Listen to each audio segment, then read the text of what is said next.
ফাউযুবিল্লাহি মিনাশ শাইতানির রাজিম বিসমিল্লাহির রহমানির রহিম। আমার প্রিয় মুসলমান বন্ধুরা, মুসলমান ভাইরা, বিগত কিছুক্ষণ আগে অর্থাৎ আসরের নামাজের পরেই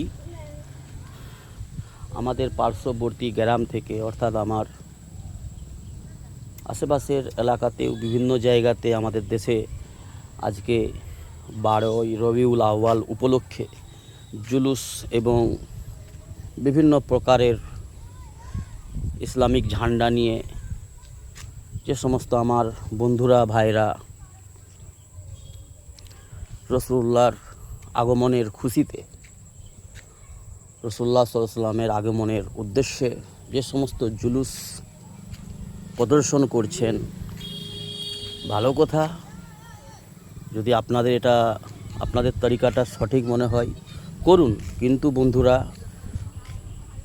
আমার রাসূলুল্লাহ সাল্লাল্লাহু আলাইহি ওয়াসাল্লামের সুন্নতের মধ্যে এই বিষয়টাও আছে যে কোনো প্রকারেই কোনোভাবেই যাতে করে মানব জাতি কষ্ট না পায়। রাসূলুল্লাহ সাল্লাল্লাহু আলাইহি ওয়াসাল্লামের এটাই আদর্শ। মুমিন মুসলমানের দ্বারাতে কোনো মানুষ ক্ষতিগ্রস্ত হবে না, বিপদগ্রস্ত হবে না। বিরক্তিকর কোনো কাজ মুমিন মুসলমান করতে পারে না। যারা রাসূলুল্লাহ সাল্লাল্লাহু আলাইহি ওয়াসাল্লামের ফলোয়ার বা রাসূলুল্লাহ সাল্লাল্লাহু আলাইহি ওয়াসাল্লামের উম্মতের দাবি করবেন, তাদের দ্বারাতে, তাদের মাধ্যমে কোনো প্রকার মানব জাতির ও কোনো রকম কোনো জীবজন্তুর, আল্লাহর কোনো সৃষ্টির কোনো প্রকারেই ক্ষতি হবে না। এটাই উম্মতে মুহাম্মাদির আদর্শ। তো বন্ধুরা, এমন কোনো কর্ম করবেন না যেটাতে অন্য কোনো জাতির ভাইরা বোনেরা, অন্য কোনো জাতির মানুষেরা বিরক্তিকর হবে এবং কষ্ট পাবে। তো সতর্ক থাকবেন, সাবধান থাকবেন। দাদা পাশে যেও নি, পড়ে যাবে। সতর্ক থাকবেন, সাবধান থাকবেন, যাতে করে আমাদের দ্বারাতে কোনো রকম ভ্রান্তি না হয় এবং বেদাত না হয়। বেদাতকে সুন্নত মনে করে যদি কেউ পালন করে, কোনো উম্মতে মুহাম্মাদি রাসূলুল্লাহ সাল্লাল্লাহু আলাইহি ওয়াসাল্লামের উম্মতের নাম নিয়ে যদি কেউ বেদাতকে সুন্নত হিসাবে চালানোর চেষ্টা করে, বেদাতকে সুন্নত ভেবে পালন করে, এটা কিন্তু নিজেদের জন্য হানিকারক এবং ক্ষতিকারক বিষয়। তো বন্ধুরা, আমি আমার মুসলমান ভাইদের উদ্দেশ্যেই ভিডিওটা বানাচ্ছি এবং সকল উম্মতে মুহাম্মাদির কাছ পর্যন্ত বার্তাটা পৌঁছে দিতে চাইছি। কিছুক্ষণ আগেই আমাদের এখান থেকে একটা জুলুস, কিছু বেশ সংখ্যক মানুষ প্রায় লম্বা একটা কাতার বানিয়ে, জুলুস বানিয়ে আমাদের পার্শ্ববর্তী এলাকা, দাদু যেও নি, দাদু ধারে যেও নি, পড়ে যাবে, জুজু আছে। আমার পার্শ্ববর্তী এলাকা থেকে জুলুস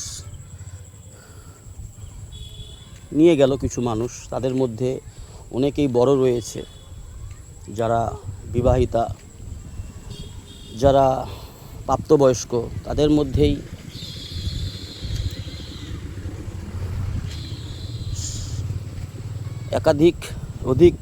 অধিকাংশ বলকে 90% যারা সালাত আদায় করে না, 5 ওয়াক্ত আল্লাহর হুকুম পুরা করে না, শুধুমাত্র জুমা পড়েই তারা সন্তুষ্ট এবং উম্মতে মুহাম্মাদির দাবিদার। শুধুমাত্র জুমা পড়ে। আবার জুমা কেমন পড়ে, নোংরা থাকতো, নোংরা খেতে নেই, খেতে নেই, এটা না। তো বন্ধুরা আমার,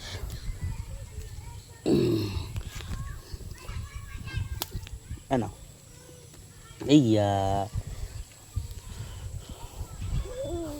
সতর্ক থাকবেন, সাবধান থাকবেন। রাসূলুল্লাহ সাল্লাল্লাহু আলাইহি ওয়াসাল্লামের সুন্নতকে নিয়ে ঝিলিমিলি খেলবেন না। রাসূলুল্লাহ সাল্লাল্লাহু আলাইহি ওয়াসাল্লামের সুন্নতের উপরে তহমত লাগাবেন না। বেদাতকে সুন্নত বলে বেদাতকে সুন্নত বানানোর চেষ্টা করবেন না। সুন্নতের সঙ্গে মজাক করবেন না। রাসূল সাল্লাল্লাহু আলাইহি ওয়াসাল্লামের সুন্নতের নাম করে বেদাতকে সমাজে ছড়ানোর চেষ্টা করবেন না। কেন? বেদাতকারী থেকেই শিরিক পর্যন্ত যায়, শিরিক থেকে নিয়ে কুফরি পর্যন্ত, কুফরি থেকে নিয়ে মুনাফিক, বিভিন্ন ক্ষতিগ্রস্ত। শুরুয়াত বেদাত থেকেই হয়, বেদাতের পরে উপর দিকে যেতে যেতে কুফরি, শিরিক, মুশরিক, মুনাফিক বিভিন্ন প্রকারে মানুষ বিভক্ত হয়ে নিজেদের ক্ষতিগ্রস্ত করে বসে, আল্লাহর নাফরমান হয়ে বসে।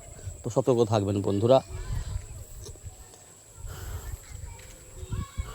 আজকের দিন থেকে সকলেই অন্তরের অন্তঃস্থল থেকে নিয়ত করুন 5 ওয়াক্ত সালাত মসজিদে এসে আদায় করি আমরা সমস্ত মুসলমান ভাইরা এবং সমস্ত মা বোনেরা। বাড়ির মধ্যেই আজান কানে আসার সাথে সাথেই উজু করে 5 ওয়াক্ত সালাত আদায় করার অভ্যাস করুন।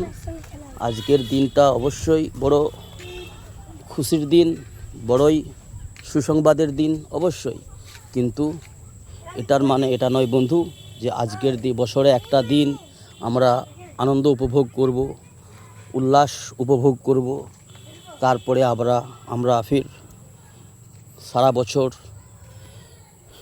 আল্লাহর হুকুম, রাসূল সাল্লাল্লাহু আলাইহি ওয়াসাল্লামের সুন্নতকে ছেড়ে মনমানি করে শয়তানের তাবেদারি করব, নফসের গোলামি করব, এমনটা যেন না হয় বন্ধু। আজকের আহম গুরুত্ব দিন, রাসূল সাল্লাল্লাহু আলাইহি ওয়াসাল্লামের যে আসার যে দিন, এতে মতভেদ অনেক রয়েছে। 12ই রবিউল আউয়াল 100% কনফার্ম নয় বিষয়টা, তবে বেশিরভাগই ওলামাদের মতামত 12ই রবিউল আউয়াল রাসূল সাল্লাল্লাহু আলাইহি ওয়াসাল্লামের আগমনের দিন। এটা আমিও মানি, কিন্তু আজকের দিনটা বড় খাস, জুমার দিন। তো আজকের দিনটাকে যদি আমরা সঠিকভাবে উপলব্ধি করি বা বেশি বেশি রাসূল সাল্লাল্লাহু আলাইহি ওয়াসাল্লামের উপরে দরুদ পাঠ করি, এতে করে আমি মনে করি, আমার পার্সোনাল মতামত, এতে করে আমাদের অতি মঙ্গল হবে, তাই না বন্ধুরা? দাদু এসো, এদিকে এসো। তো সকলেই আমরা নেক ইরাদা করি, নেক নিয়ত করি যে আজকের পর থেকে 5 ওয়াক্ত সালাত আদায় করব ইনশাআল্লাহ তাআলা, বা জামাতের সহিত আমরা সকলেই পুরুষরা, আর মওত পর্যন্ত 5 ওয়াক্ত সালাত আদায় করব, এমন একটা পরিপূর্ণ নেক নিয়ত করি, ইরাদা করি, চেষ্টা করি বন্ধুরা, যাতে করে আমাদের জীবন ধন্য হয় এবং আল্লাহ আমাদের জীবনের উপর এবং আমাদের উপর খুশি হয়ে যায়। আমাদের জীবনটা যেন আমার উপর খুশি হয়ে যায় এবং প্রত্যেকটা আল্লাহ পাকের এই যে সৃষ্টি জগৎ দেখছেন, প্রত্যেকটা আল্লাহর সৃষ্টি যেন কিয়ামতের ময়দানে আমার হয়ে বা আমাদের হয়ে আল্লাহর কাছে গবাহি দেয়, আল্লাহর কাছে সুপারিশ করে আমাদের জন্য, যে আমরা আল্লাহর হুকুম, রাসূলুল্লাহ সাল্লাল্লাহু আলাইহি ওয়াসাল্লামের সুন্নত বেশি মেনে চলেছি। এই গাবাহ যেন আল্লাহর কাছে আমাদের জন্য আল্লাহর সৃষ্টি জগৎ দেয়। তো সেই জন্য বন্ধুরা 5 ওয়াক্ত সালাত আদায় ধরুন, নেক নিয়ত করুন, নেক ইরাদা করুন। যেওনি দাদা পড়ে যাবে। তো বন্ধুরা ভালো থাকবেন, সুস্থ থাকবেন। আসসালামু আলাইকুম।